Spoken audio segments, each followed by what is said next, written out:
Hello, my name is Solomon. I am a master's student working with Professor Michel Cattell in the field of computational chemistry.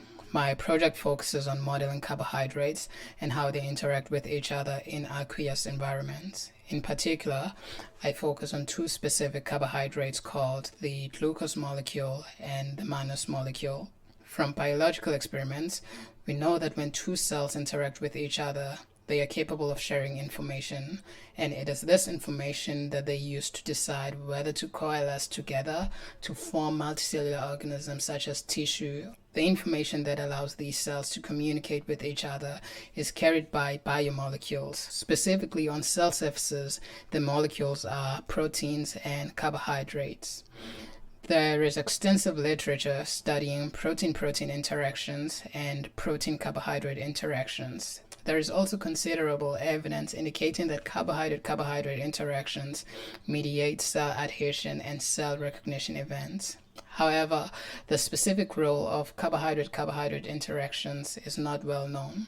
This is in part due to researchers having very little interest in carbohydrates for historical reasons, and in part due to the very weak strength of carbohydrate-carbohydrate interactions, thus posing a major research challenge for experimentalists. The strength of carbohydrate-carbohydrate interactions is very weak, so much that the current experimental methods are not well suited to study these type of interactions. Therefore, there is a need to augment physical experiments with simulation methods to shed light on some of the details of the role of carbohydrates that are found in cell surfaces. Recently, a study using atom force microscopy has shown that carbohydrates called mannans are capable of forming strong non-covalent bonds. They show that the response of the force between the mannose carbohydrates is similar in nature to that of a Velcro strip. The researchers call this phenomenon Mannan-Latching. In their experiments, they attach a single carbohydrate molecule to a probe called the AFM cantilever, and another carbohydrate molecule is attached to a surface. Then the probe is slowly brought closer to the carbohydrate on the surface, whilst measuring the forces between the two molecules. After some distance threshold has been reached, the probe is slowly retracted and the force spectrum is analyzed. This finding is interesting because experimental evidence has shown that more than 50% of the molecules found on the cell surfaces are carbohydrates. Therefore, there is a strong potential for discovering alternative means of developing drugs and vaccines. For instance, antibodies that respond only to mannose molecules may be developed and used in immune-directed therapies. The understanding of such interactions may bring about improvements in promising medicinal technologies such as sugar vaccines. We investigate carbohydrate-carbohydrate interactions within an aqueous environment. We aim to find characteristic energetic quantities that will explain the relation between structure, affinity, selectivity, thermodynamics, and/or kinetics of Mannan's self-interactions. Our results are compared to existing physical experiments and simulated experiments. These are then analyzed to confirm or to dispute the Mannan self-latching hypothesis. The technique that we use to simulate carbohydrates and water molecules is called molecular dynamics. In this technique, we make simplifying assumptions. In particular, we assume that each atom of the system can be represented as a point particle. The second simplifying assumption that we make is that each covalent bond in the system can be modeled as a spring.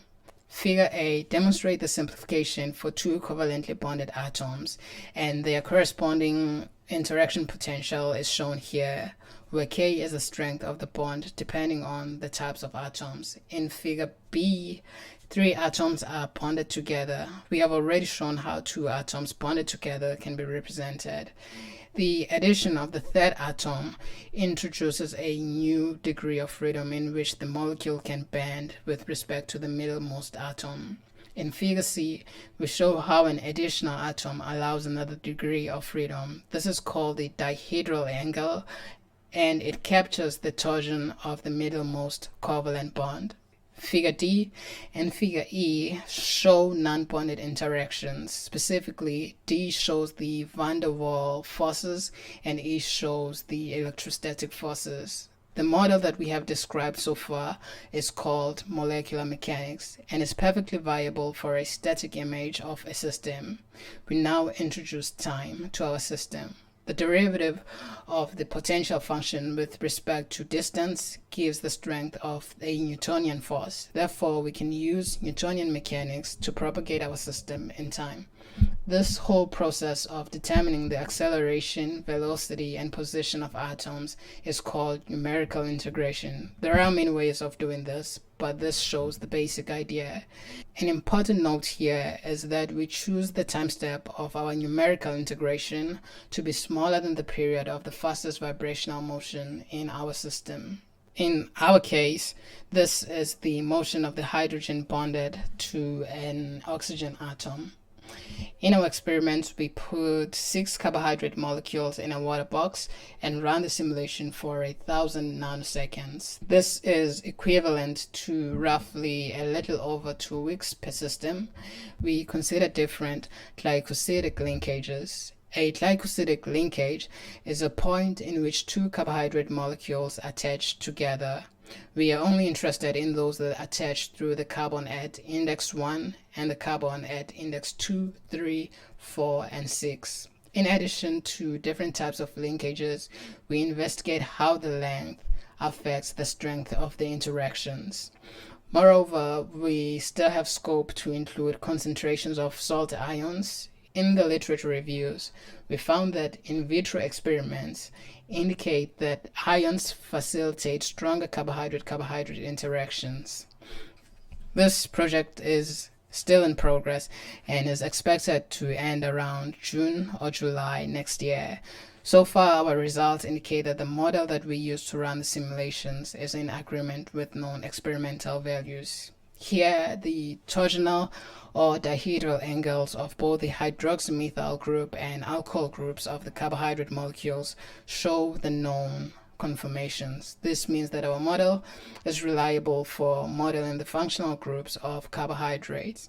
Another important measure that determines the validity of our model is the glycosidic angle. In our results, we see that different glycosidic linkages result in strongly related but reasonably different profiles. This indicates that carbohydrates are highly flexible, which is also in agreement with experiment. Here, the first profile shows the glycosidic link rotational population for a Mannan disaccharide, and the second profile is for a glucose disaccharide. Both angles are attached through a carbon index 1 and another carbon at index 2. The previous results for the structural properties of carbohydrates. The following results they show the dynamical properties of carbohydrates in a water box. The first graph shows a radial pairwise distribution function between the oxygen atoms of all the carbohydrates. This graph essentially shows that for almost all of our carbohydrates in solution, you are likely to find another carbohydrate only at a distance greater than 4.5 angstroms with very little to no interactions. And for the water molecules, you are most likely to find them around 3.5 angstroms away from a carbohydrate molecule. This also shows that water-water interactions show a clearly discernible radial structure when compared to carbohydrate-carbohydrate interactions of disaccharides. Currently, we are investigating how glycans interact with each other. These are complex carbohydrates with mannose molecules at the terminals. The following animation illustrates how we will investigate glycan-glycan interactions.